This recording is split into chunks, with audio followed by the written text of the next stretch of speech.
Well, a direct focus on creating jobs. That's what Governor Walker says his latest call to lawmakers is all about. The special session will begin tomorrow morning, and News 3's Marc Lovicott has more on what is at stake this time. Yeah, simply put, guys, the creation of jobs is at stake here. Governor Walker says life needs to be easier for businesses, so they feel confident in hiring and expanding. But Democrats say there's much more to this special session.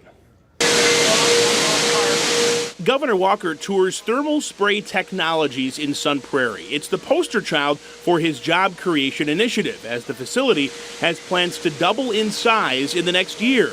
Walker says the government needs to make it easier for businesses like this one to grow. There's a great many employers in Wisconsin who are on the verge of being in a position where they can add more jobs.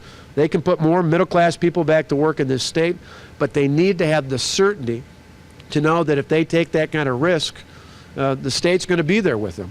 It's why the governor signed Executive Order number 45 on Wednesday, ordering the state legislature into a special session focusing on about 30 bills that the governor says are all about jobs. We want them to be focused like a laser beam on jobs. But for the other dozen bills that really have nothing to do with immediately trying to put people back to work, this is not appropriate.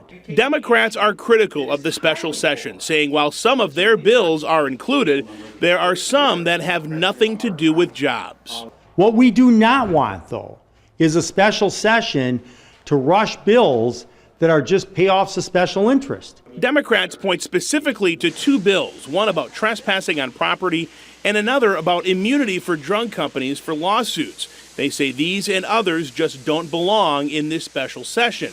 The governor argues everything in this special session is related to getting people back to work. My guess is, just like we saw in our special session on jobs in January, you're going to see a significant number of Democrats voting for most, if not all, these pieces of legislation. Some of the other bills include items designed to free up investment capital, streamline wetland permits, and reform litigation procedures. Now, under special session rules, legislators can only take up those bills that the governor has put in this order. The special session starts tomorrow at 11 a.m. And much more to come, I'm sure. Yeah. Thanks a lot, Mark.